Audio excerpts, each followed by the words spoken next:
네. 마스크를 벗어도 된다고 하니까 벗도록 하겠습니다. 네, 그럼 지금부터 미미와 철수의 청춘 스케치 GV를 시작하도록 하겠습니다. 저는 오늘 다시 이야기를 하게 된 금정연이라고 합니다. 반갑습니다. 네, 안녕하세요. 저는 정질동이라고 합니다.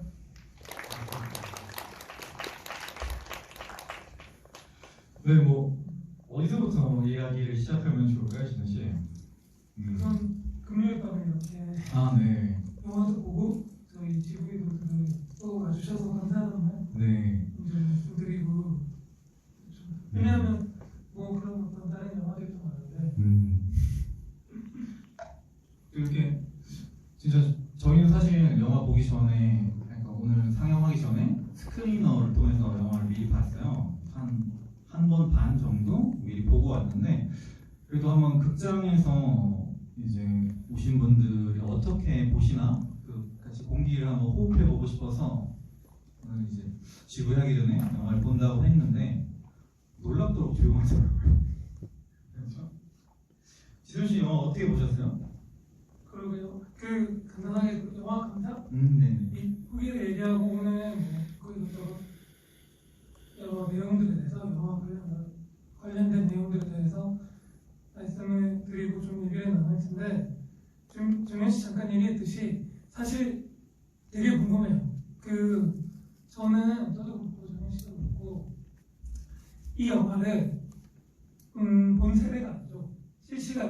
실시간으로 보지 않았을 뿐더러 그 이후에도 제대로 처음부터 끝까지 본 적이 한 번도 없는 그런 영화예요. 클립을 스쳐 지나가면서 봤거나 그냥 얘기만 들었거나, 얘기도 많이 들은 편도 아니죠. 사실 영화사에서 굉장히 중요한 영화로 얘기되거나 그렇진 않으니까. 근데 이거를 이렇게 딱 보고 나니까 정말 많은 생각이 들더라고요.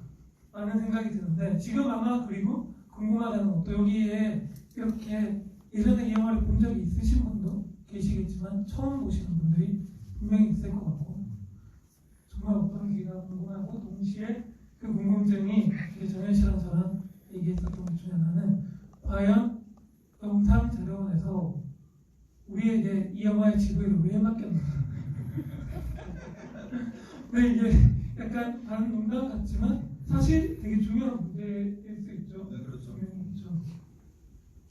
우리 전에 지선 씨랑 그 얘기를 했는데 왜 저희한테 맡겼을까? 저희가 이제 KMDB 영화들의 한국 영화에서 길에 이르는 한국 사람들이라는 21세기 첫 20년 동안 한국 영화에 대한 에세이를 연재하고 있긴 한데, 하필 이 태릉 영화의 특별전에서 이 영화를 저희한테 맡긴 이유가 뭘까 생각해봤는데, 아마 그냥 잘은 모르겠지만 이 영화 자체가 굉장히 그때 당시 흥행했고 많은 인기를 끌었으며, 그때 당시 이제 한국 영화의 제작 판도를 바꿀 정도의 이제 파급력이 있었던 영화이긴 하지만, 영화 자체의 작품성이 뛰어나다고는 결코 말할 수 없기 때문에 그 영화 평론가나 전문가들한테 뭔가 GV를 맡기면 약간 그분들이 곤란해하지 않을까.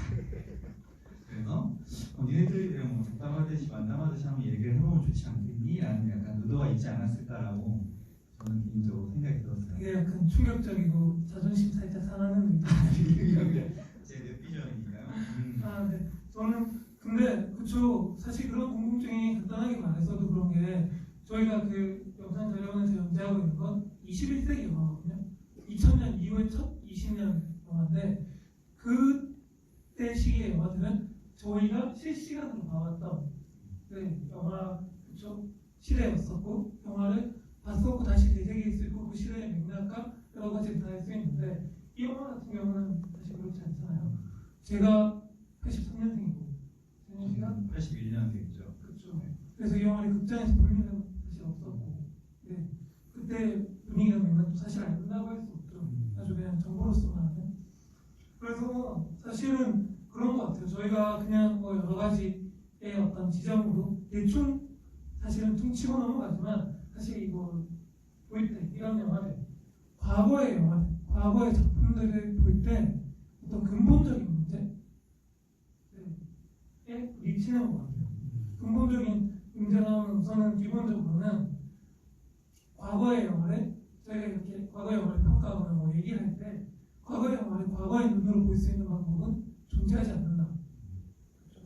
그리고 동시에 정현 씨가 그리고 제가 지금 계속 얘기하고 있는 영상 자료와 KMDB에서 연재하고 있는 최근에 그래서 정현 씨가 스탠리 카벨 글을 썼었잖아요. 스탠리 카벨의 어떤 문장이 인용했는데 딱 어울리는 것 같아요. 스탠리 카벨이 이렇게 썼거든요. 과거의 영화들에 대해서 쭉 목록을 나열하면서 자기가 감동적으로 봤던 영화들에 대해서 목록을 나열하면서 지금 당신이 이 영화들을 처음 본다면 재미있게 볼 뿐 아니라 감동을 받을 수도 있다. 하지만 당신은 결코 그 당시 내가 알았다는 것을 알 수는 없을 것이다. 이렇게. 맞아요. 그러니까 결국에는 그 영화라는 것을 볼 때 어떤 세 가지 옛날 영화를 바라보는 어떤 세 가지 정도의 시차가 있는 것 같아요. 그러니까 첫 번째는 이 미미아 철수의 청춘 스케치를 예로 들면 영화가 개봉한 87년 당시에 10대 후반에서 20대까지 이 영화를 말하자면 실시간으로 봤던 분들이 혹은 그때 당시 이 영화를 보지 않았지만 어쨌든 그 시기에 청춘을 보냈던 분들이 지금 이 영화를 보는 것 그리고 아까 지돈 씨가 말했던 것처럼 저 81년생 혹은 83년생 그러니까 그때 당시에 아직 초등학생이었고 청소년이라고 말하기 힘든 미취학 아동이었기 때문에 이 영화를 볼 수 없었던 그러니까 말하자면 이 영화는 우리 바로 윗세대의 영화라고 생각했었던 사람이 지금 이 영화를 보는 것 그리고 세 번째는 그 시기에 아예 이제 태어나지도 않았던 분들이 이 영화를 다시 보는 것 이 세 가지의 부분이 있을 것 같은데 저는 이게 굉장히 조금 감상을 좌우하는 되게 큰 바로미터 같아요. 왜냐하면 이 영화를 실제로 그 87년도 개봉했을 때 재미있게 보지 않았다고 하더라도 그 시기를 보내신 분들이라면 이 영화를 다시 봤을 때 어쩔 수 없이 말하자면 내가 전성기를 보냈던 청춘을 보냈던 시기의 공기를 느낄 수밖에 없을 것이고 이제 그것이 영화 감상에 영향을 미칠 것이라면 이 영화가 개봉한 이후에 90년대 이후에 태어나셨다면 이 영화를 보면서 뭔가 세상에 저런 것들이 있어? 나는 약간 어떤 요즘 말로 하면 레트로 같은 감성 과거의 어떤 재발견하는 느낌을 볼 수가 있겠죠. 가장 애매한 것은 이제 저희 같은 세대일 것 같은데요. 왜냐면 저희가 어렸을 때 이 영화를 보지 않았던 것은 말하자면 저희한테는 이 영화가 되게 지나간 영화처럼 보였다는 거예요. 오히려 그러니까 70년대 영화보다 우리 바로 윗세대에서 이걸 봤는데 약간 그런 거 있잖아요. 그러니까 가까운 과거 더 그렇죠. 오히려 보면 먼 과거는 오히려 클래식이 있으면 그렇죠. 네. 그래서 어떻게 보면 이제 적극적으로 여기를 부정하고 여기에서 벗어나려고 했었던 그런 문화적인 경험 속에서 자랐기 때문에 지금 이 영화를 다시 보면서 이 영화를 도대체 어떻게 뭐라고 할까요? 개인의 영화 경험 속에서 자리매김하고 생각해야 될까라는 부분에 대해서 고민을 많이 하게 되더라고요. 근데 그리고 이건 사실은 저희가 뭐 특정 영화뿐만 아니라 그리고 지금은 이 어떤 영화에 관련해서 그때 그 어떤 작품의 예술 작품 전반에 적용할 수 있는데 그런 거죠.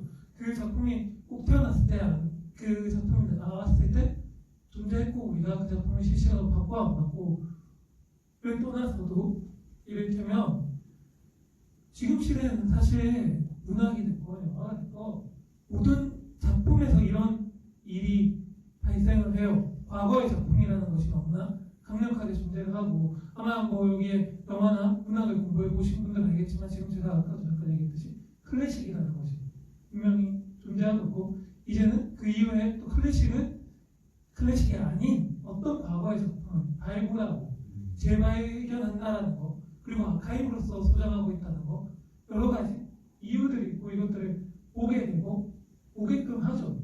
여러 가지. 근데 그 과거의 작품들을 마주칠 때 저희한테 언제나 되게 여러 가지 생각들이 드는 거예요. 당혹감이 들 때도 있고 심지어 클래식이라는 작품도 굉장히 저희를 당혹시킬 때도 많죠. 대단하다 그래서 봤는데 이게 뭐지? 근데 저희 이를테면 억지로 봐야 되고 뭐 정현 씨도 느꼈겠지만 가끔 영화 쪽에서 얘기를 하면 선생님들 만나면 존 포드 영화 안 봤다 그러면 되게 아니 이런 한심한 네, 이런 식의 이야기가 나오게 되죠. 근데 사실 존포도 영화를 보면 또 굉장히 당황할 때도 있고, 물론 거리가 멀기 때문에, 거리가 멀고 시공간적으로 멀기 때문에 괜찮지만, 그래서 아무튼 기본적으로 그렇게 과거 영화들을 볼 때는 몇 가지가 있는 것 같아요. 그냥 아카이브예요. 역사 그 시대에 그냥 어떻고, 그 시대 사람들은 어떻게 살았고, 아카이브의 어떤 그 시대 상황을 본다가 있을 거고, 또 하나는 그 일종의 클래식이라고 이건 할 수 있는데, 명작을 재발견하는 그런 방향에서 볼 수 있을 것 같고, 또 하나는 그냥 괴작 보는 느낌인 거죠. 야, 옛날에는 영화 저렇게 만들었어. 옛날에 저렇게 웃겼네.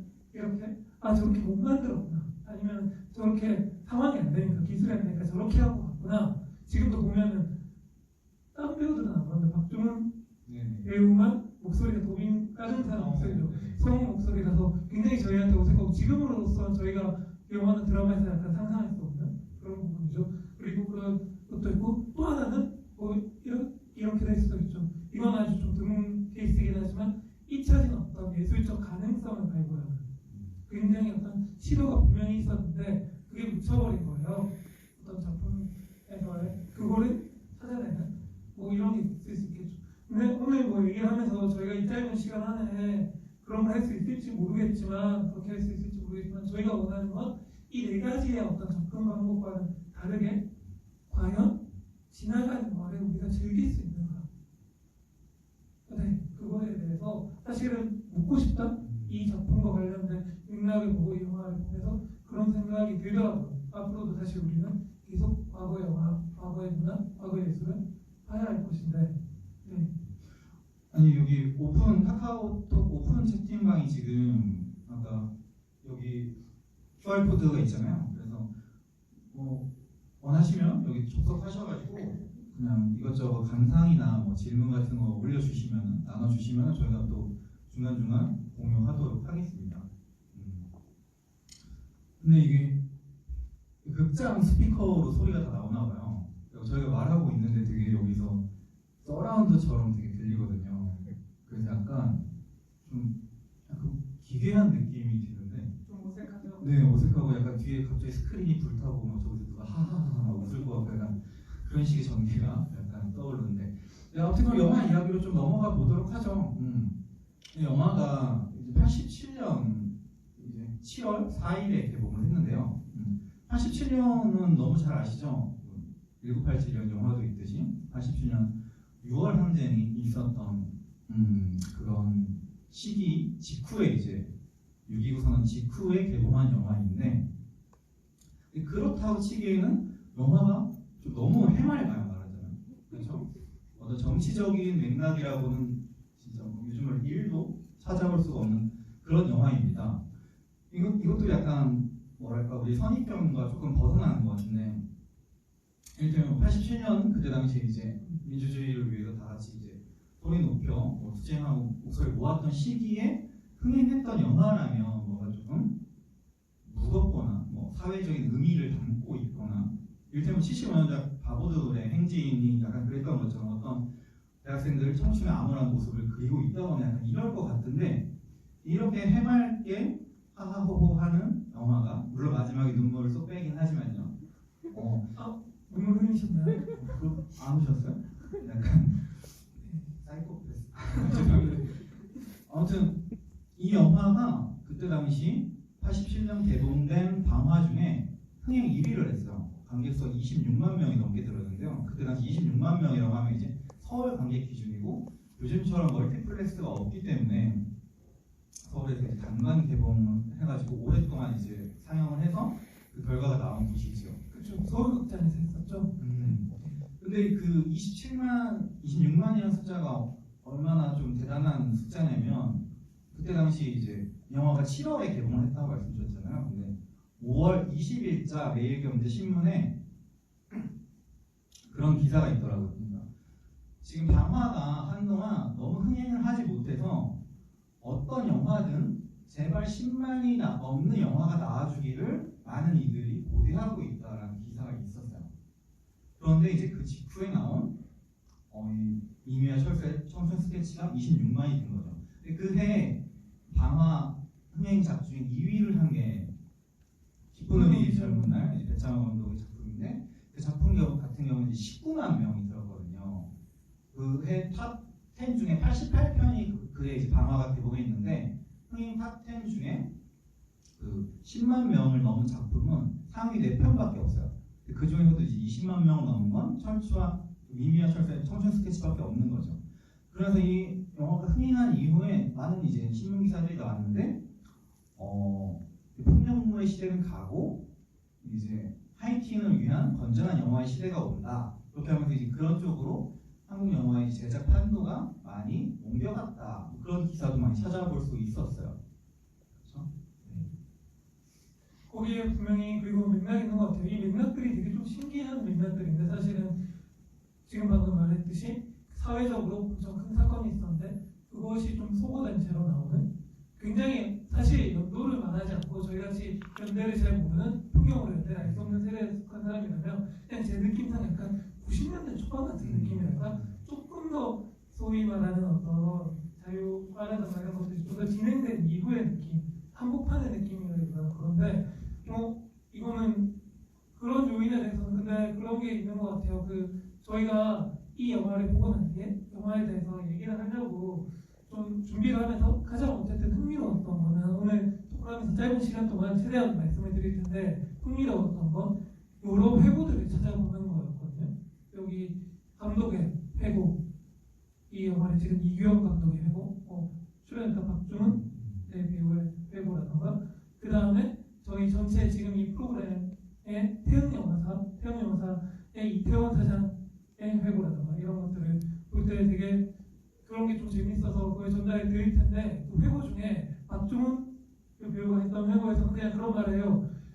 그런 여러 가지 이유 때문에 예를 들면 시대적인 이유 때문에 영화들이 굉장히 무겁거나 아니면 선정적이거나 그런 식으로 양분되어 있었던 상황에서 이 영화를 보고 사람들이 되게 청량감을 느낀 것 같다. 뭐 그런 식의 해석을 하기도 하고 그렇습니다. 그리고 뭐 그런 정치적 상황 외에는 86년도에 아시안 게임이 있었고 88년도에 서울올림픽이 있었죠. 이거는 다 알고 있죠. 그러니까 이게 약간 중첩돼 있었던 것 같아요. 굉장한 피로감들.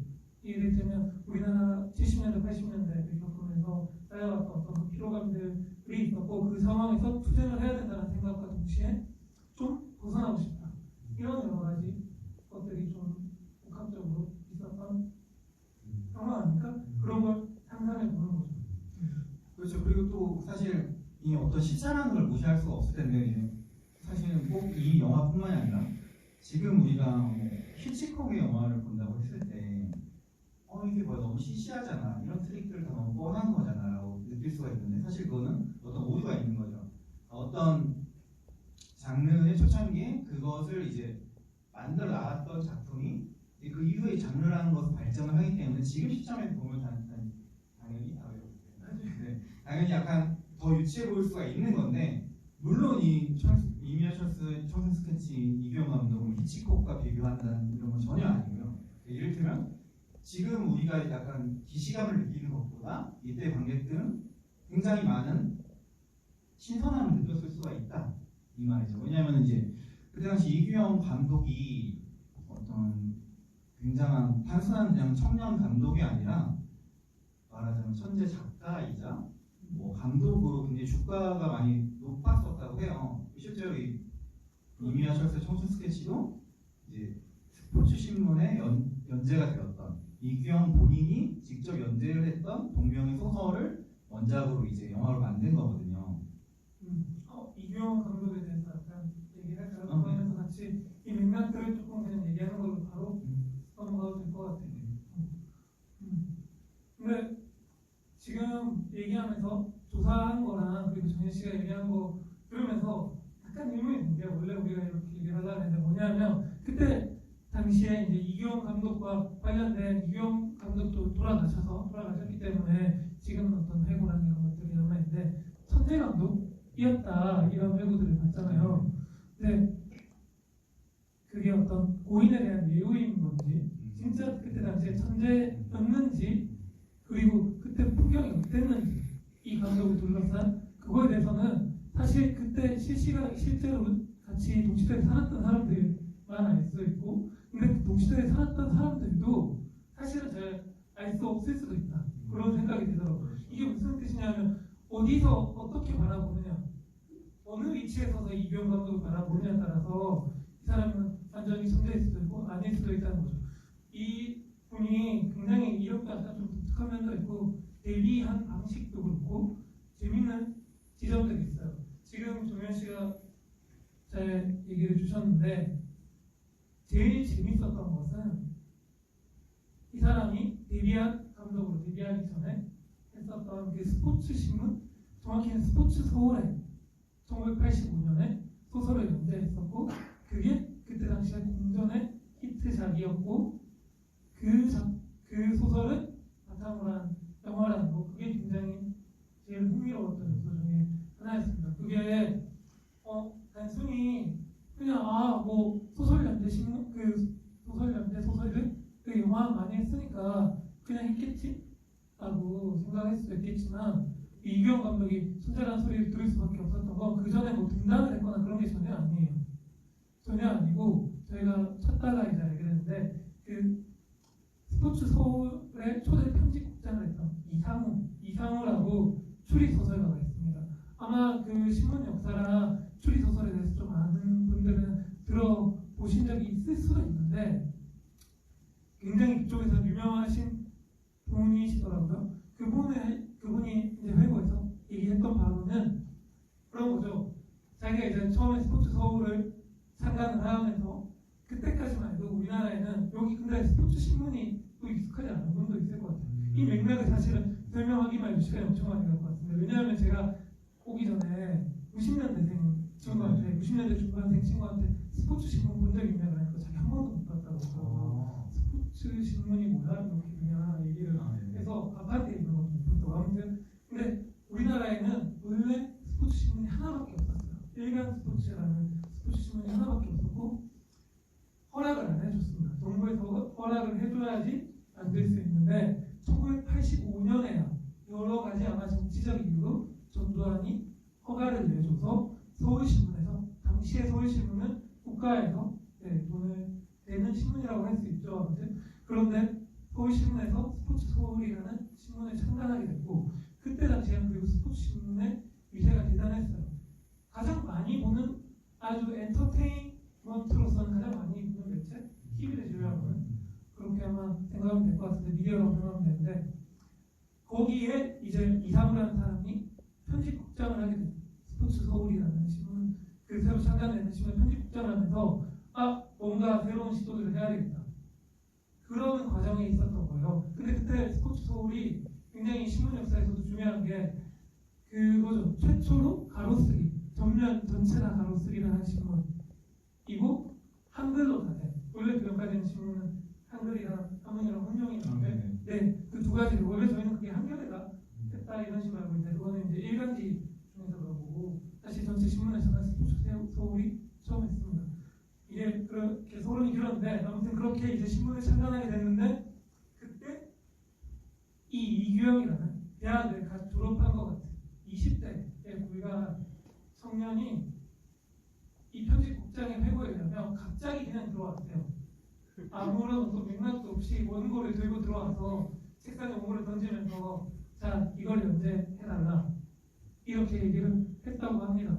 그래서 자기는 너무 황당해서 아니 이게 무슨 유명한 작가들도 그때 스포츠 신문이 됐건 일간 신문이 됐건 연재하는 거는 지금 아까 잠깐 나왔던 바보들의 행진 같은 경우는 최인호 작가가 원작인데 역시 일간 스포츠에 연재한 건데 최인호라고 하면 우리나라 최고의 상업 소설가였죠. 대중소설가 70년대 가장 그런 사람들이 하는데 그냥 뭐 듣도 보도 못한 어떤 젊은 애가 와서 원고를 던지면서 해달라고 한 거죠. 지금 저희로서 상상이 안 가는 얘기죠. 왜냐하면 무슨 들어가지를 못하고 거기는 그런 방법은 생각도 안 하고 아무튼 그랬는데 그거를 이 이상우라는 편집국장이 봤는데 너무 대단한 작품이었다. 너무 요즘 작품이었다. 요즘 신세대들의 입맛에 딱 맞는 작품이었다. 네. 거기 막 그런 재밌는 표현도 나오잖아요. 그 요즘 젊은 애들은 얼굴이라고 안 하고 세수대라고 한다. 너무 신선하다 이렇게. 웃기는 짜장면이라는 표현도 자주 쓴다. 약간 이분이 회고하면서 그런 말씀을 하셨어요. 네. 그런 이야기가 나옵니다. 아무튼 그래서 그 작품이 받아들여져서 연재를 시작을 했고 그게 이규영 본인도 본인 회고에서 인생에서 가장 자신의 황금기였다. 지하철을 타면 그 스포츠 신문을 읽으면서 자기 작품을 읽으면서 읽게 되는 젊은 사람들의 모습을 보는 것이 자기의 대강 이야기를 했었거든요. 그러니까 그게 사실 되게 중요한 어떤 맥락 이것이 영화가 되고 그렇게 빨리 히트를 친다거나 사람들 사이에서 입소문이 날 수 있었던 맥락이 아닐까라는 생각이 들더라고요. 지금은 스포츠 신문에 대해서 생각을 못하지만 근데 생각해보면 그게 제가 생각하기에는 약간의 이런 어떤 연결이나 유추를 하자면 지금의 웹툰 같은 것일 수 있지 않을까? 저희 웹툰들이 굉장히 많이 영화되잖아요. 그런 것과 그리고 저희가 오늘 또 뒤에서 얘기가 있을지 모르겠지만 한때 영화되기도 했었던 그 PC통신 소설 같은 거죠. 그게 이제 스포츠 신문과 PC통신과 그 웹툰으로 그 매체를 근데 그리고 이게 청춘 영화라는 것과 생각해보면 특히나 더 맞닿아 있는 게 20대들 그때 10대와 20대들이 가장 자주 보는 매체가 무엇이었는가가 이 영화가 만들어지는 것과 연관이 있는 그런 요소가 있는 것 같습니다. 보면 이 맥락들을 쭉 다 얘기하다 보면 이것을 소개해 주시죠. 이거 정현 씨가 구입한 건데 정현 씨가 소개해 주면서 이 뒷부분을 읽어주는 게 제일 재밌을 것 같아요. 이게 이제 그 영화 개봉하기 전에 연재했던 청춘 스케치를 단행본 소설로 낸 거예요. 이건 이규영 장편 소설 청춘 스케치 1 연애학 개론. 그래서 여기 앞에 학점이 그대를 속일지라도 대학이 그대를 속일지라도 청춘이 그대를 속일지라도 미팅이 그대를 속일지라도 결코 슬퍼하거나 노여워하지 말라. 미미와 철수 이렇게 돼 있는데 여기 이규영 감독 사진이 있고 여기 프로필이 있어요. 여기 프로필을 읽어드릴게요. 29살 난 청년 작가이자 젊은 영화 감독. 대학 입학 때 수석한 것이 두고두고 미안해서 졸업할 때는 F 학점으로 대학을 마친 양심주의자.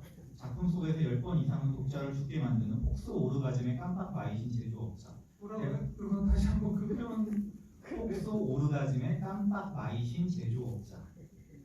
대학을 졸업하자마자 이규형 시네마를 설립하더니 스케치 시리즈를 영화로 만들기 시작한 야망 쌈쌈한 청년. 대학생 시절 우리나라 최초로 청춘 스케치를 신문에 연재한 작가. 청춘 스케치는 철수와 미미가 서로 사랑하는 한 언제까지 계속 쓰겠다는 포부를 가지고 있다. 보시면 아시겠지만 이런 식의 어떤 무슨 쌈쌈한? 네, 야망 쌈쌈한? 네, 폭스 오르가즘 깜빡 마이신 약간 이런 식의 요즘으로 치면 굉장히 유행어를 끊임없이 사용하는 작품이에요. 그러니까 이 장편 소설이라고 나와 있는데 제가 생각하기에 장편 소설이라고 말할 수가 없고요. 꽁트식이죠. 미미와 철수라는 두 고정된 주인공이 그 신문 한두 회 정도 분량의 짧은 에피소드 속에서 이제 아까 보던 꽁트를 벌이는 그런 것들의 연속을 한 권의 책으로 묶은 건데 사실 한 권이 끝이 아니에요. 뒤에도 2권, 3권도 있어요. 그만큼 이제 히트를 쳤던 건데 그래서 아마 영화 보시면 많이 느끼셨겠지만 영화가 초중반까지 뭔가 뚝뚝 끊기는 느낌이 있어요. 그러니까 약간 이것은 영화라기보다는 약간 드립의 연속? 저도 그 생각이 들어요. 이건 모든 대사가 드립이다. 계속 드립을 계속 드랍하면서 네. 그리고 이게 되게 중요한 특징 중에 하나가 꽁트를 원작으로 했다는 걸 느낄 수 있는 결과가 안 나오는 부분이 굉장히 많은 거예요. 예를 들면은 최아람동이랑 같이 여자를 이렇게 유혹하기 위해서 그 선글라스 낀 그 여성분 앞에서 막 주접을 떨잖아요. 그러다가 이제 그 이대근 비슷한 그 남자 배우가 와서 이리 나와 하고서 데리고 나가는데 그 이유가 없죠. 그 보통은 이제 뭐 이렇게 해요. 아이고 이렇게 나오는 장면이라도 있을 법한데 이것은 꽁트이기 때문에 신문에서 연재됐던 꽁트가 딱 그렇게 끝나거든요. 한 에피소드가 그냥 이렇게 트위스트 한번 하면서 딱 끝나기 때문에 그걸 그대로 반영했다. 약간 그런 특징이 있는 것 같아요. 네, 재미있는 맥락인 것 같아요. 그것 때문에 아마 영화적 형식까지 영향을 준 요소가 있지 않을까 그런 생각이 들고 그리고 지금 저희 카카오톡에 질문도 들어왔는데 다른 질문들도 다 좋아서 이제 답변을 좀 부탁드리면 좋을 것 같은데 지금 그 방금 올라온 질문 중에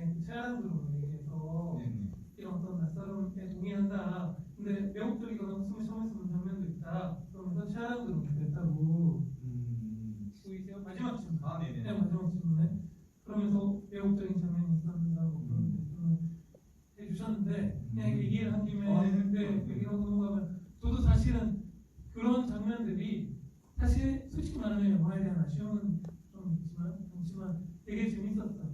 그러니까 샤랑 드롬이라는 그 역할도 그렇고 그 코미디언이라고 지점도 그렇고 근데 코미디언은 너무나 코미디언으로 소비한 느낌은 좀 있긴 하지만 그 사실 지금 우리가 보는 상업 영화에서 감히 할 수 없는 시도. 근데 그 때문에 어떻게 보면 그런 게 있죠. 이 사실 미미와 그 절세 청춘 스케치와 제일 많이 비교되는 영화 중에 하나가 이제 바보들의 인생 70년대 대표적인 청춘 영화고 사실 지금도 되게 한국 영화사에서 걸작으로 이야기가 되는 다만 그런데 반면에 미미와 절수는 그렇지 못하죠. 그렇지 못하고 그냥 대중적인 작품이었다 정도인데 근데 저는 이 차이점 중에 수많은 게 있고 당연히 영화적인 완성도라든가 뭐 그런 게 있겠지만 지금 저희가 얘기하는 어떤 의미없는 드립이라든가 예능적인 꽁트적인 요소 다시 보면 민망할 정도로 약간 가볍게 느껴진다거나 빗나가는 지금은 전혀 우리에게 와닿지 않는 유머 특히 유머라는 것은 그 무엇보다 어떻게 보면 그 뭐 물론 슬랩스틱이나 이런 것들 초기 영화들의 시대가 지나도 계속 웃긴 것들도 있지만 경어적인 것들은 맥락과 연계되기 때문에 유머가 정말 살아남기 힘든 것 같아요. 근데 아무튼 그런 요소들을 끊임없이 대입하는 그런 거라고 생각을 하거든요. 근데 저는 아무튼 그 장면도 그렇고 굉장히 좀 신선하고 약간 도전적이다. 그리고 최양락의 연기가 너무 자연스럽다. 지금 최양락과 똑같다. 그렇죠. 왜냐하면 다른 분들은 뭐 성우 때문인지 뭐 어떤지 모르겠는데 옛날 사람 같은데 최양락은 지금도 옛날 사람 같이 행동해서 그런지 모르겠지만 이 경우는 그래서 되게 독특한 느낌을 주더라고요. 또 그 부분이 좀 재미가 있었던 것 같아요. 그런 튀는 지점들, 소위 말하는 예능적인 지점들을 어떻게 흡수하는가가 사실은 좀 고민을 해야 될 지점인데 이 영화가 흡수를 잘했는지 안 했는지는 사실 판단하기 힘들다. 지금의 시각으로는 못했죠. 못한 것 같아요. 하지만 그 시절의 시각으로는 그 예능적인 요소를 흡수를 잘한 거 아닌가? 그러니까 이틀을 치고 그 시절 당시에 봤던 사람들의 회고를 보면 또 마지막에는 다 눈물바다가 됐다고 하더라고요. 저런 시각 인 것처럼. 네. 그 여기 방금 그 채팅방에 올려주셨는데 실시간으로 이제 그 당시 초등학생이었는데 이제 그걸 보시고 체감을 직접 하셨대요. 관객반이 엄청났고 이제 그런 뭐 청춘 스케치, 공포의 외인무단, 도라이 이런 한국 영화들이 당시 초등학생들, 국민학생들한테까지 엄청 인기였고 스포츠 신문에 기사 나왔고 뭐 이규영, 박주은, 임태준 이런 배우들이 아주 엄청 나왔었다고 합니다. 저는 아까 전에 그 질문에 답을 또 저도 나름대로 하자면 저는 첫 장면 오프닝 씬이 되게 좋았어요. 강수현 배우가 길을 걸어가잖아요. 저는 그게 어딘가 저는 이대 앞일까 생각했는데 뭐 검색하다 보니까 어떤 블로그에서 남대문 시장이라고 하시더라고요. 근데 저는 이대 같은데요. 네. 저도 근데 남대문 시장 아닌가 생각했어요. 근데 그 중간에 이제 오르막길 같은 양쪽으로 이렇게 돼 있고 여기 축 입학, 축 졸업 이 플래카드가 걸려져 있는데 남대문 시장이 그렇게 오르막길이 있는 골목이 있지 않겠습니다. 아무튼 그 장면을 보면서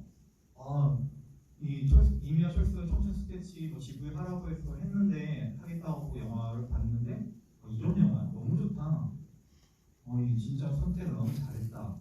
근데 갑자기 그 다음에 남자들이 우통을 벗고 농구를 하고 있는 거예요. 이게 뭐지? 이 난사는 뭐지? 이렇게 생각했던 기억이 있는데 그리고 저는 그 유머 중에 되게 뻘하게 터졌던 부분이 뭐냐면 최양락으로 나오는 장면인데 그 포장마차에 나와가지고 건달들을 만나잖아요. 근데 그 건달이 이제 목숨에 죽기 싫으면은 목숨을 내놔라. 아니지. 죽기 싫으면 돈을 내놔. 근데 김세준이 거기서 돈이 뭐지? 이렇게 말하는 부분이 있어요. 되게 썰렁한 부분인데 저는 그 부분이 좀 너무 웃기더라고요. 이유는 모르겠어요. 그렇죠. 그리고 정현 씨가 또 권투를 배운 적이 있어서 김세준 그 장면을 보고 되게 감정이입했다고 저한테 개인적으로 얘기를 하게 됐습니다. 저도 첫 부분은 사실 정말 재밌었어요. 이 영화 하기 잘했다. 처음에 그냥 지금 강수현 배우가 나오는 그 거리 부분은 당연히 너무 좋았고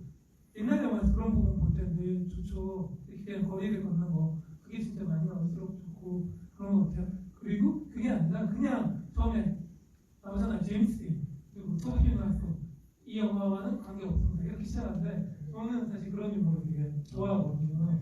그리고 다 좋아하고 그런 클래식 배우들에 대한 취향도 있기 때문에 아니 좀 재밌다 그런 생각을 했었죠. 그리고 뭐 지금 그 인기를 말씀해 주셨는데 그 박준 배우 회고를 봐도 그런 얘기가 나와요. 서울극장으로 가서 이제 표를 자기 영화니까 궁금해서 그때는 극장 앞에 가보면 알 수 있으니까. 근데 종로 3가에서 종로 2가까지 불러 뽑아서 줄이 계속 이어져 있었다. 그 이후로는 뭐 사람들이 자기만 보면 미미 안녕 이렇게 하면서 계속 안녕 그랬다고. 실수 안녕 이렇게 그래서 엄청 스타덤 올랐고 그런 얘기를 하기 좋습니다. 이 배우분들에 대한 이야기가 나와서 말인데 그냥 그 덧붙이자면 강수현 배우가 돌아가셨잖아요. 근데 참 안타까운데 66년생이시더라고요. 검색을 해봤더니 박지훈 배우도 동갑으로 66년생인데 그 얼마 전에 이제 칸에서 나무주연상을 받은 송강호 배우, 그 설병구 배우가 67년생이에요. 1살밖에 차이가 안 나는 거예요. 근데 굉장히 세대적으로 굉장히 멀게 느껴진다는 게 조금 신기했던 것 같고요. 네, 그렇습니다. 여기 김세준 배우에 대한 말씀도 여기 오픈 채팅방에 이제 올려주셨는데, 이 작품으로 김세준 배우가 이제 데뷔를 해서 그해 말 이제 대종상에서 신인 나무상을 받았죠. 신인 감독상 이렇게 2개의 상을 받았는데 이렇게 질문을 올려주셨어요. 이규영 감독님의 영화들에서 좋은 평가를 받았던 김세준 배우님은 사건 사고를 한동안 볼 수 없다가 최근에 강릉에 출연하셨는데 김세준 배우님에 대한 의견 듣고 싶습니다. 왜 웃으시죠? 아니요 좋아요. 아니에요. 사실은 아주 제가 저도 궁금해서 김세준 배우님이 너무 궁금하더라고요. 검색을 했고 그래서 강릉에 출연했다는 거, 강릉이라는 영화에 출연하셨다는 걸 알게 돼서 그 영화를 봤어요. 그 영화가 그 유호성 배우와 유호성과 장혁이 주인공한 어떤 조폭 영화, 강릉의 어떤 이권을 두고 싸우는 조폭 영화였고, 네, 그 이야기는 여기까지 하죠. 좀 많은 생각이 들었습니다. 거기에서 김세준 배우가 조폭 두목으로 나오거든요. 네, 장혁한테 무참히 살해당하죠. 네, 근데 굉장히 많은 생각이 드는 것 같아요. 이 부분에 대해서는 나중에 또 어디선가 얘기를 드릴 수 있겠죠. 왜냐하면 저는 그 배우가 사실 같은 얼굴이죠. 시대가 지나도 시간이 지나도. 근데 계속 다른 영화에 나온다는 아주 당연한 사실이 저에게는 사실 언제나 놀랍거든요. 그걸 찾아보는 게 저한테 하나의 재미이기도 한데 그러면서 사실 영화라는 것이 어떻게 달라지고 어디서 다시 어떻게 제작되고 삶이라는 거를 조금 더 이 프리즘을 다양하게 바라볼 수 있는 하나의 방법, 배우의 필모를 보는 것이야말로 특히나 그 굴곡이 많을수록 재밌는 것 같아서 그런 되게 많은 생각이 들었고, 근데 혹시나 여기 오신 분들 취향이 어떤지 몰라서 말이 약간 조심스럽긴 한데 강릉이라는 영화는 안 보셔도 될 것 같아요. 네, 맞습니다. 여기 또 그 말씀 올려주셨어요. 그러니까 당시 이규영 감독이 대중들과 소통을 엄청 잘했대요. 그래서 나도 청취자하고 전화 연결을 했는데 박지훈, 김세준 중 어떤 배우가 더 좋았냐고 직접적으로 물어봤대요. 다음 작품의 주연을 정하려고 한다. 그래서 사람들이 그 당시 김세준 배우를 많이 선택해서 실제로 어른들은 몰라요의 배우를 주연을 김세준 배우로 했다. 사실 이규영 감독 모든 필모에 김세준 배우가 출연합니다. 이 이후의 모든 필모죠. 처음 블루 스케치 데뷔작에는 안 나오니까. 같은 경우가 되게 재밌는 게 지금 대중들하고 소통한다고 얘기를 했는데 진짜 그런 거 엄청 활발히 하는 분이셨어요. 그리고 굉장히 트렌드 세터였어. 트렌드 세터라고 하는 게 맞겠죠? 그 시대 미디어 환경의 변화, 새로운 문화 이런 거에 굉장히 눈이 좀 밝았었던 분이고, 사실 이게 청춘물인데 청춘물 중에서도 이것은 대학물이죠. 이미와 철수는 대학물이고, 이 다음 영화에서 보면 알 수 있지만 그 시대 변화, 정치적 상황은 아닌데 시대 변화에 정말 좀 발빠르고 관심이 많았었던 것 같아요. 다음 영화 중에 이제 굿모닝 대통령이라는 영화가 있는데 그 영화는 이상은이 주인공입니다. 담다리 그 이상은, 그리고 호준호도 당시에 붐이라고 해봤자 아직은 많은 분들이 못 갔겠지만 대학생들의 그 배낭여행 그걸 모티프로 한 영화예요. 그럼 요소들 그 이후에 그리고 일본에 가서 일본 문화가 저희 아직까지 수입 정식으로 못 될 때 그때 일본 문화를 좀 선진적으로 어떻게 배우려고 했었던 요소들이라던가 그리고 캐릭터 사업이나 이런 것들을 좀 일찍 눈에 떴고 그런 요소들이 이렇게 그분의 이력에 남아 있습니다. 그런 것들은 세세하게 말씀드리기 힘들고 그리고 또 잘 됐다고는 할 수 없는데 그 지점들이 되게 재미있더라고요. 그것들부터 보면 뭐 10년 너무 빨리 캐치를 하고 움직였었던 게 있는 것 같아요.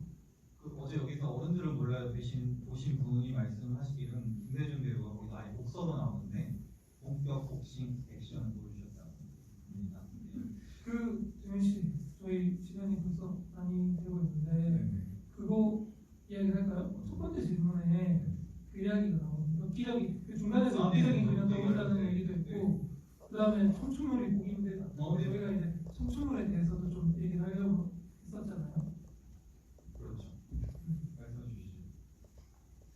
그냥 제가 얘기하면 뭐 청춘물의 뭐 계보를 그릴 수가 있겠죠. 아까 전에 뭐 여러 번 언급되었던 바보들의 행진 시작해서 뭐 고래사냥 그리고 이제 철수하는 미미와 철수의 청춘 스케치 그리고 이제 90년대에 들어서서 뭐 약간 영화의 느낌은 다르지만 비트 같은 영화가 있고 그 다음이 이제 엽기적인 그녀 이렇게 이어질 수 있을 것 같아요. 그 중에서도 또 이제 뭐 어떤 여배우의 포커싱을 놓고 보자면 이제 바보들의 행진의 영자 그리고 그 미미와 철수의 청춘 스케치의 미미 그 다음에 이제 마지막으로 엽기적인 그녀의 이제 그녀 이렇게 약간 3단 진화를 한 것 같은 느낌도 있고요. 아무튼 뭐 이런 식으로 계보를 그려볼 수 있을 것 같아요.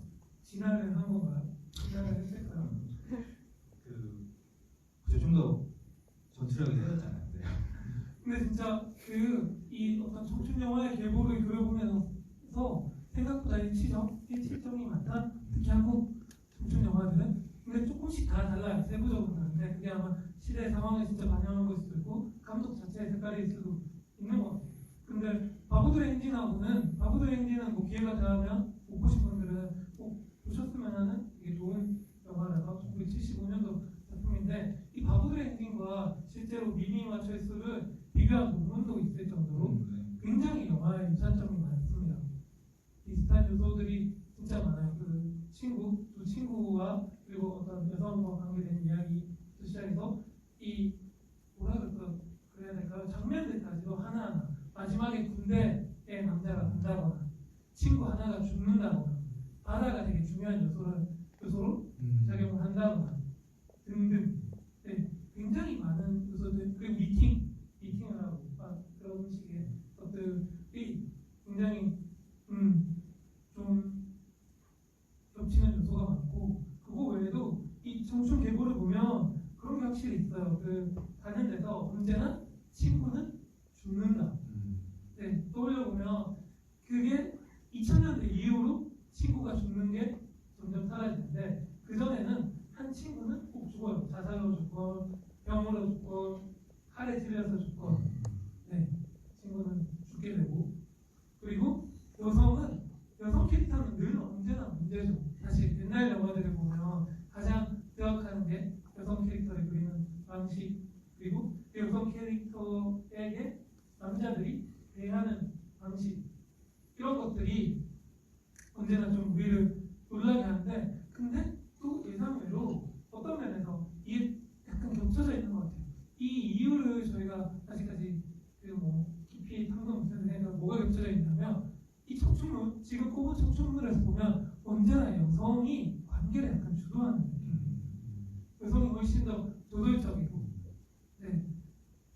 말가닥이라고 표현될까요? 근데 거기에 비해서 남성은 약간 소극적이고 비트 엽기적인 그녀 바보들의 행진에서도 사실 그렇고 미미와 철수에서도 그렇죠.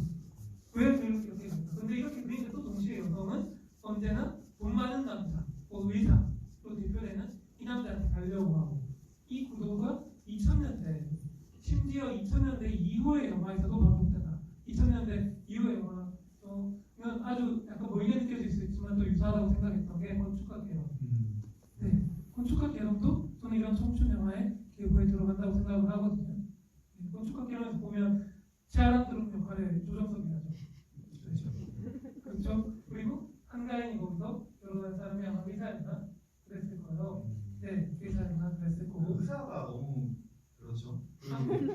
바보들의 행진에서도 왜냐면 영자가 계속 만나려고 하는 사람이 의사거든요. 이 의사가 도대체 뭔지 너무 참. 의사는 사람의 병을 고치는 의사. 50년 동안 의사가 계속 반복한다. 이 구도가 변하지 않는다. 너무 재밌죠. 이것이 극복이 안 되는 건지, 극복할 생각이 없는 건지, 청춘 영화를 만들 때 그게 사람들이 보편적으로 가장 이입하기에 좋은 구도인 건지, 청춘들에게 그것을 생각해 볼 필요가 분명히 있는 것 같아요.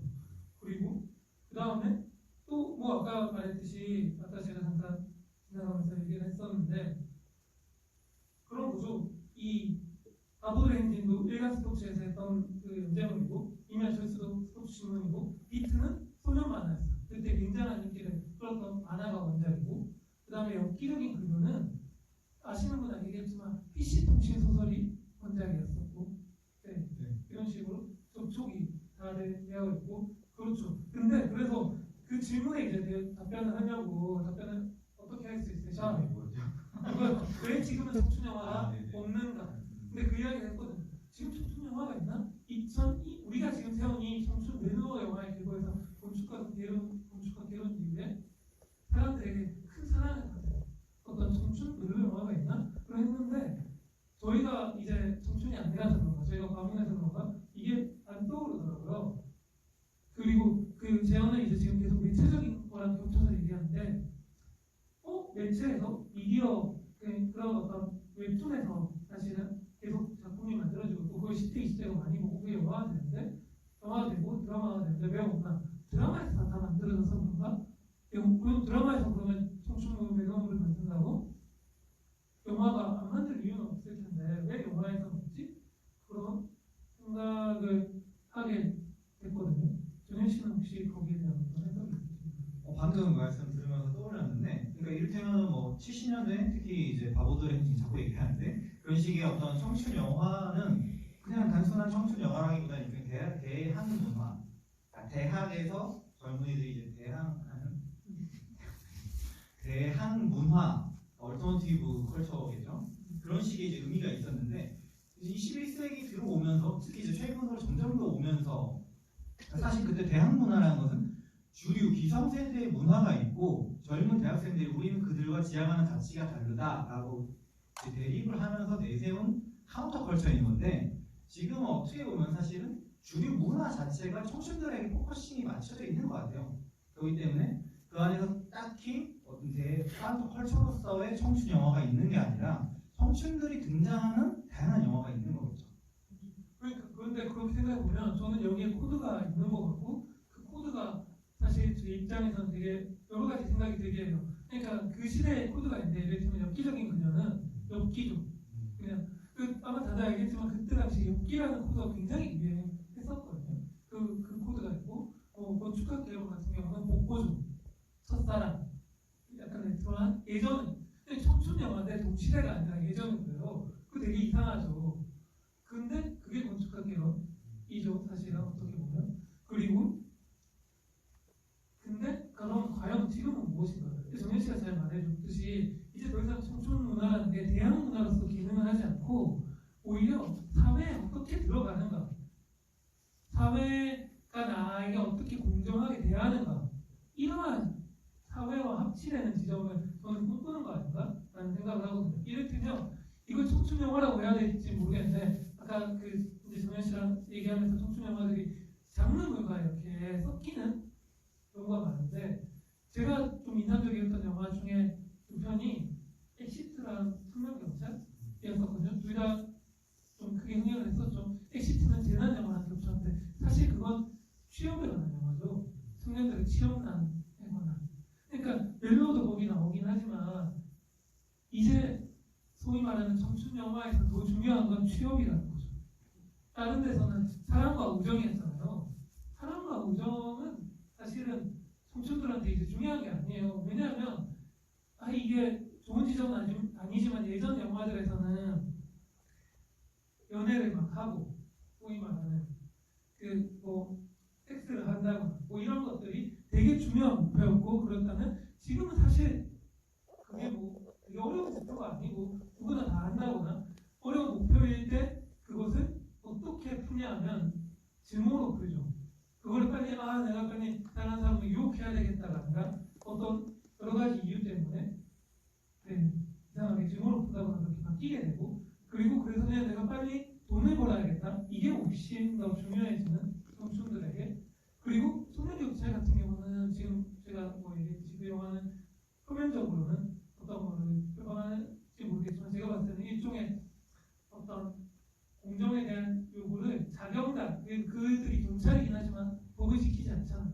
자경단이고 그 어떤 욕망을 사회의 어떤 힘으로서 실현해 보이겠다라는 욕망들이 좀 겹쳐 있는지 굉장히 좀 어떤 면에서는 이 위험한 무의식 같은 것들이 되게 즐거운 꼭 청춘의 방식으로 표출되는 영화라는 생각을 했었거든요. 이 영화에 대해서 지금 뭐 길게 얘기하고 비평을 하고 이럴 수는 없을 것 같고 근데 그런 식으로 바뀌게 된 것 아닌가라는 생각을 합니다. 그냥 어떤 사랑의 연애와 관련된 영화들이 사라진 것은 그런 요소가 있을까? 그런 생각을 하고 저는 개인적으로 사실 청춘 영화를 굉장히 좋아해요. 제가 가장 좋아하는 그리고 저는 문학이나 영화에서 어쨌든 정말 제일 좋아하는 작품들이 청춘 어떤 게 있을까요? 문학에서는 감정교육 같은 작품이 있죠. 야만스러운 감정들이라고 그 감정교육은 플로베르의 감정교육이고 야만스러운 감정들은 로베르토 볼라니라는 남미 작가의 그리고 뭐 영화에서는 대표적으로 많이 알려진 트레인스포팅 같은 영화도 어릴 때 굉장히 좋아했고 이것도 문학이 원래 있잖아요. 그렇죠. 그런 식의 요소들이 있는데 트레인스포팅은 마약이 중심이잖아요. 이 마약을 가지고 어떻게 타락하거나 어떻게 되거나 이런 요소들이 있는데 지금은 어쨌든 제가 봤을 때 제일 중요한 코드는 결국은 취업, 사회에 내가 어떻게 들어가는가가 아닌가 그런 생각들이 드는 것 같아요. 근데 뭐 어쨌든 이 사회적으로 설명할 수도 있겠지만 장르라는 것은 결국에는 어떤 유행, 그 산업과도 연관이 돼 있으니까 꼭 그렇게만 말할 수도 그러니까 다양하게 볼 수가 있겠죠. 말씀 들으면서 생각했는데 그 헐리우드에는 여전히 청춘 영화의 전통이 있죠. 그 하나의 장르로서 왜냐하면 재작년인가 개봉했던 올리비아 와일드 배우 올리비아 와일드가 감독한 북스마트 같은 경우에도 이제 보통 이제 청춘 영화라고 하면은 어떤 고등학생 찌질한 남자애들이 이제 하룻밤 어떻게 좀 파티를 즐겁게 즐겨보려고 하는 어떤 그 하룻밤의 이야기들이 굉장히 어떤 전형적인 이야기 중에 하나인데 그것을 이제 책을 좋아하는 두 명의 이제 범생이 여학생들이 주인공으로 나오는 약간 성반전을 한 그런 영화가 최근에 있었던 기억이 나요.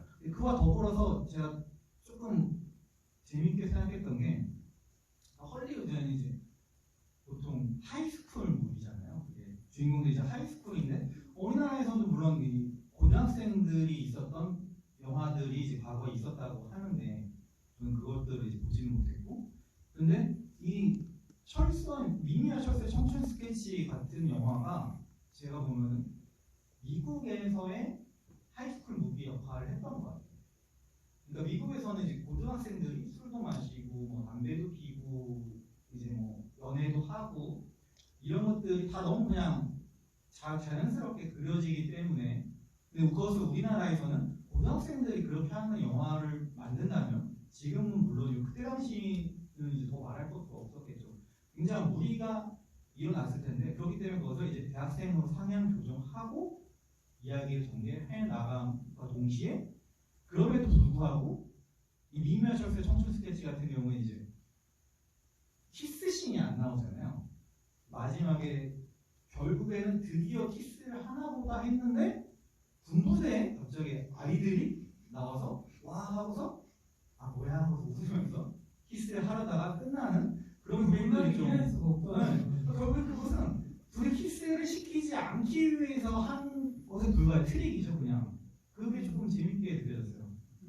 그리고 바보들 행진은 되게 격정적인 키스를 하죠.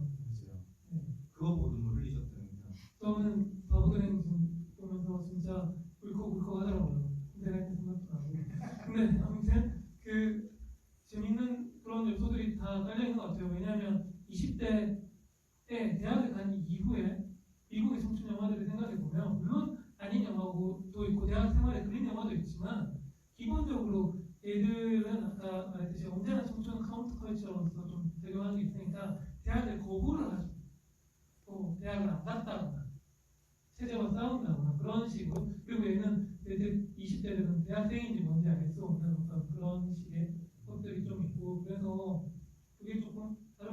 얘기하다 보니까 최근에는 미국에서 이런 어떤 20대 학생들을 그릴 때또 프란시스타 같은 영화가 이렇게 좀 점수 영화로서 그렇죠.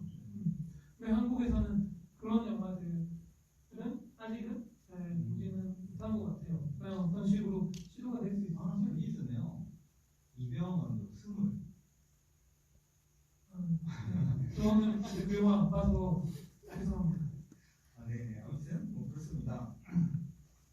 아니 사실 저희가 뭐 굉장히 많은 걸 준비했는데 오늘 원래 여기서 저희가 되게 중요하게 얘기하려고 했던 게그 태릉 영화 그 이태원 사장이 이야기를 조금 하려고 했었어요. 왜냐면은 그분이 중앙일보에 약간 연재하셨던 회고록 같은 게 있어요. 굉장히 긴 그 연재록인데 아마 검색하시면은 이제 기사나 블로그에 누가 이제 쫙 올려주신 걸 보실 수가 있을 텐데 그게 이제 너무 굉장히 재밌고 사실 뭐 이분이 이제 임권택 감독님의 하루 인생이 이제 이 이태원 사장의 일대 그때 당시 이야기를 그린 것이다라는 말도 있는데 아무튼 그 부분에 대한 이야기를 조금 하려고 했는데 시간이 없어요.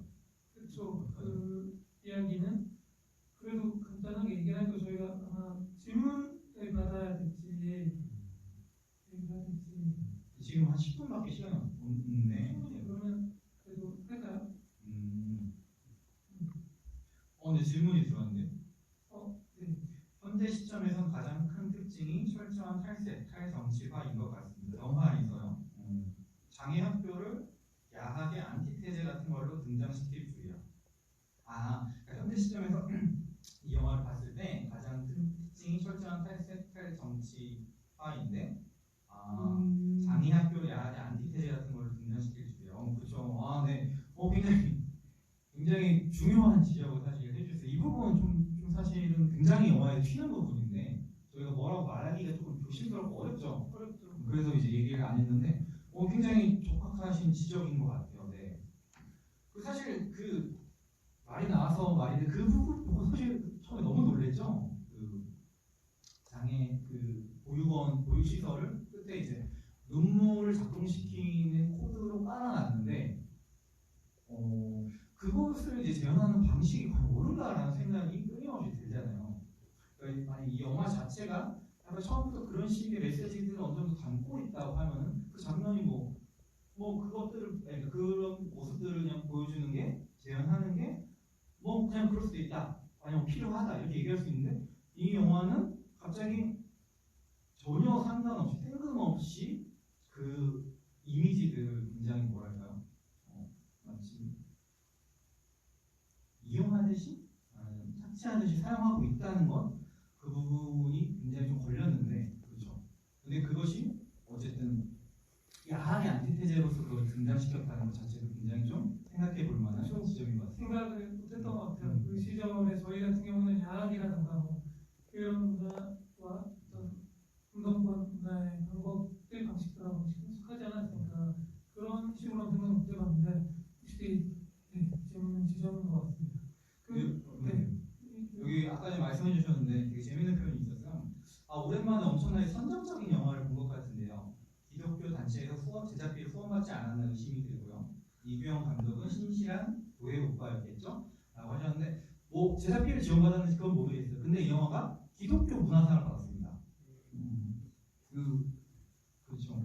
제작비는 지원 안 받았습니다. 제작비는 그 이태원 사장이 그렇죠. 맞아. 이태원 사장의 모토가 원래 이제 남의 돈으로 영화 안 만든다. 그렇죠. 그러니까 이때 당시에는 아마 이태원 사장이 태영 영화에서 다 전액을 투자했을 것 같고 본인이 그리고 바이브라는 어떤 그렇죠.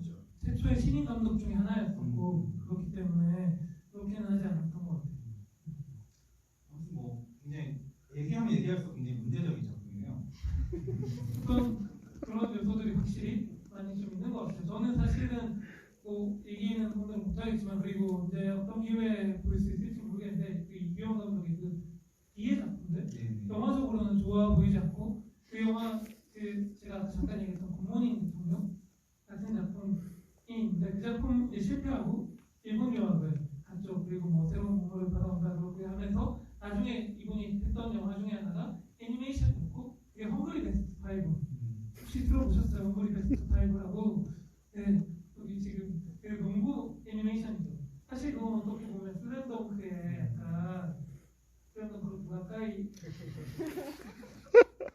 일 수도 있다. 아닐 수도 있고, 근데 그것은 저는 뭐 되게 큰 문제라고는 생각하지 않습니다. 근데 흥미로운 요소들이 있어서 이런 지점들이 궁금하더라고요. 그리고 그때 어떤 시대 상황하고도 어떻게 연관이 되는가에 대해서도 저희 이거는 뭐라 그래야 될까요?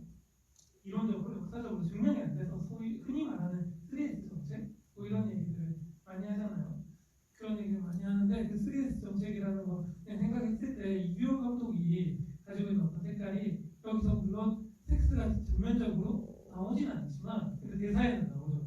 대면에 달려있고 그리고 스포츠는 언제나 전면에 있고 그리고 영화도 이 작업이 영화라서가 아니라 영화에 대해서 인용을 계속 한다는 점에서 사실 전면에 달려있는 거라고 할 수 있을 것 같아요. 그래서 이 사람이 뭐 문제다 이런 게 아니라 그 누구보다 대중문화의 자식이 아닌가. 이 사람 다른 작가들 같은 경우는 그런 완전 대중문화와만 거의 걸쳐 있는 것이 아니라 다른 어떤 소위 말하는 고급문화라고 할 수 있는 요소들과 그리고 어떤 이론적 요소들과 끈이 다 있다면 이규영 감독은 그 누구보다 이 대중문화와 완전히 결합되어 있는 종류의 감독이 아닌가 그런 생각도 해봤습니다. 이제 슬슬 이제 5분 정도 남았어요. 이태원 사실 이 이태원 사장의 회고 같은 경우가 태국 영화 이제 이 특집 때문에 영화를 보신 분들은 다 아시겠지만 꼭 읽었으면 하는 굉장히 유머러스하고 그리고 이 회고들이 저희가 결국은 별로 얘기 못했는데 사실 회고를 좀 그냥 낭독을 하자 그러면서 저희가 가져오게 됐잖아요 심지어. 근데 이 회고들만이 짚어낼 수 있는 저희가 아까 얘기했듯이 그때 당시에 그 맥락들 살아있는 어떤 디테일이 확실히 있어요. 그것들을 그래서 사실은 저희가 지금 낭독을 할 수는 없을 것 같고요. 나중에 집에 가서 한번 검색해서 보시면 진짜 재밌어요. 눈을 뗄 수가 없습니다. 그래서 거기 한국의 어떤 현대사와 한국의 어떤 영화 7, 80년대 영화에 대해서 굉장히 많은 것을 생각하게 되고 그리고 이제 임권택 감독이 특히 이제 후기작을 함께 했잖아요. 이제 뭐 서편제라든지 뭐 취하선 등등 하민생까지 함께 하셨는데 그 해외 영화제에 진출하려고 했던 노력 가장 최근에 이제 기생충이란다. 박찬욱 감독 헤어질 결심이 이제 상을 받았죠. 그때까지 이제 어떤 한국 영화사의 어떤 맥락들을 한번 끼워 맞출 수 있는 부분이 될 것 같고 근데 여기 지금 굉장히 중요한 이야기가 하나 올라왔어요. 제가 이것을 읽는 게 좋을 것 같습니다. 안녕하세요. 저는 직전 상영작인 청변 사랑 우회에서 아역배우로 참여했었습니다. 그래서 실제 1993년 당시 이태원 대표님을 자주 뵐 수 있었습니다. 지금 생각해보면 제가 현장에 굉장히 자주 나오셨고 열정 많으셨던 분이었어요. 태연 영화사에 갔을 때도 타 영화사나 제작사와는 다르게 늘 대표님보다는 동네 할아버지처럼 반겨주셨던 기억이 있습니다. 이태원 대표님 대화가 아까 나오길래 끄덕여 봤습니다. 주로 상계동 쪽에서 촬영했나요? 네, 맞습니다. 감동적이네요. 이 회고 보면은 사실 이태원 대표가 유명한 게 건달 출신이고 회고에 그 내용이 되게 많죠. 저는 회고에서 보니까 지금 시간이 짧으니까 근데 빨리 얘기를 하자면 흥미로웠던 게 이 사람이 원래 영화 극장 주였었고 또 배급업자였었잖아요. 그래서 영화와 관련해서 직배가 처음 이루어졌을 때 직배라는 헐리우드 영화사에서 직접 우리나라 극장에 영화를 트는 거라고 그냥 생각을 하시면 될 것 같습니다. 그 직배가 처음 이루어졌던 86년에서 아마 88년 사이에요. 그 사이에 시위는 이 영화인들이 1988년도에 있었죠. 그러니까 직배에 반대하는 왜냐하면 그렇게 하면 한국 영화 다 망한다. 그때만 해도 그 전까지 그거는 또 전인데 그런 게 있어요. 영화를 제작하고 하는데 한국 영화와 관계된 쿼터제가 지금과는 그 이유와는 또 다른 쿼터제도 있었고 아무튼 그 직배와 관련된 시위가 있었고 그리고 그 이후에 스크린 쿼터 시위가 또 있었잖아요. 이제 그런 이야기도 회고에서 잠깐 나오는데 그거 보면서 좀 많은 생각이 들더라고요. 왜냐하면 제가 영화과 출신이고 저는 스크린 쿼터 시위에 같이 참여를 했었거든요. 그리고 그 스크린 쿼터 시위 참여할 때 사실은 스크린 쿼터가 중요하기 때문에 참여했지만 내부에서 논쟁이 굉장히 많았어요. 취향주의적으로 뭐 문화를 넘기나 이런 단순한 게 아니라 과연 지키는 것이 꼭 옳은 것인가. 이태원 대표 같은 경우도 직대를 반대하는 입장에서 시위를 하긴 했었지만 그리고 시위뿐만 아니라 회고에 보면은 되게 방화 사건이니 대응 사건이니 되게 끔찍한 재밌는 사건들도 있었죠. 아무튼 근데 결국은 직대가 되고 난 뒤에 결국 저쪽 영화인들이 근데 영화는 더 잘 됐어요. 한국 영화는 더 잘 됐고 스크린쿼터도 결국은 그 이후에 사실은 물론 지키긴 했지만 어느 정도 뭐 영화 산업은 더 잘 됐죠. 근데 뭐 그렇다고 그런 문화적인 소국의 문화적인 뭔가를 지키는 제도는 다 안 좋다는 게 아니라 이게 되게 독특한 이상한 어떤 작동들이 있다. 단순 이 문화 이거를 어떻게 얘기해서 문화 교류에 있어서 그렇죠. 그 되게 좀 독특한 작동들이 있는 것 같아요. 네, 그래서 그 부분에 대해서는 아 이거는 한번 고민을 해 보일 수 있는 지점인 것 같다. 재밌는 것 같다. 그때 논쟁들도 굉장히 사실은 재밌었고 흥미로웠거든요. 그러면 과연 그 어떤 작은 국가에서 사실은 문화적인 어떤 양식들, 문화를 지키기 위해서 좋은 방법은 과연 무엇일까라는 그런 여러 가지 고민이 들더라고요. 네. 좋은 말씀 감사합니다. 회고를 해봐야지. 네, 회고 진짜 재밌고 지금 이제 저희가 이제 30분까지 끝내야 돼서 어쩔 수 없어서 1분 동안 마무리를 하겠습니다. 저희가 사실 처음에 이 GV 시작하면서 옛날 영화를 어떻게 볼 것인가 말하자면 영화사의 걸작으로 평가받지 않는 과거 영화를 우리가 어떻게 봐야 될 것인가라고 했을 때 그거에 대한 답은 물론 지금도 없어요. 하지만 저희가 이 GV를 준비하면서 느낀 게 이를테면 어떤 맥락이라는 게 있죠. 우리가 현재 진행형인 영화들을 볼 때 그 맥락들은 자연히 있어요. 우리가 왜냐면 그 문화 속에서 맥락 속에서 살아가는 거기 때문에. 근데 이 과거 영화를 볼 때는 영화사적으로 걸작이다라는 그런 수강 없이 이런 식의 영화를 볼 때는 맥락 없이 그냥 들어오게 되죠. 그래서 이 영화를 과연 어떻게 바라봐야 될 것인가. 작품성도 뛰어나지 않은 것 같은데 이렇게 생각이 들 때가 있는데 저희가 아까 이태원 그 회고록, 이태원 사장의 회고록을 비롯해서 방수연 씨의 어떤 인터뷰, 이규영의 기사 이런 것들을 찾아보면서 이제 사후적으로 이걸 준비하기 위해서 어떤 맥락을 만들었죠. 그러면서 이제 이 영화에 관련된 사람들 그리고 이 영화를 둘러싼 사회 정치적 맥락들 사후적으로 이제 맥락이 형성되니까 오늘 여기서 영화를 보는데 저는 솔직히 조금 더 재밌더라고요. 그것이 어떤 결론이라기보다는 하나의 방법이 될 수 있지 않을까라는 생각이 일종의 역사학자의 방법 같기도 들고 왜 들으니까 지금 떠오르는 것 중에 하나가 그 피에르 바야르의 나는 고백한다. 그렇죠. 피에르 너무 뜬금없고 다른 것 같지만 피에르 바야르라는 불문학자가 있는데 이 사람이 저희 그런 가정 많이 하잖아요. 이 사람은 프랑스 사람이니까 나치 시대였다면 나는 과연 동조자였을까, 레지스탕스였을까? 이거를 그냥 묻는 게 아니라 진짜 한번 물어보는 그 맥락으로 정말 들어갈 수 있나? 안 되지만 한번 총동원해서 들어가 보자. 여러 가지 그런 식의 책이라고 할 수 있거든요. 그렇다면 근데 우리가 이 옛날 영화 하나를 보기 위해 그렇게까지 해야 하나 하는 생각은 물론 듭니다. 저는 근데 그런 고민을 계속 지속해 나갔으면 좋겠어요. 그럼 맥락 없이 그냥 내가 순수하게 옛날 영화를 왜 봐야 하나? 클래식도 아니라 볼 것인가? 앞으로도? 그거에 대한 질문을 사실 답과 질문과 답을 하고 싶은 욕심이 좀 있어요. 앞으로 해주시기 바랍니다. 그러면 저희 영장원 문제에서 네, 맞아요. 얘기할 수 있지 않을까? 이 다음 차례가 사실 정지돈 작가님 차례인데 지금 마감이 되시는죠? 네, 조속한 면제 희망하고 있습니다. 네. 네, 그럼 오늘 저희 이제 여기까지 하겠고요. 금요일 저녁에 긴 시간 동안 함께 해주셔서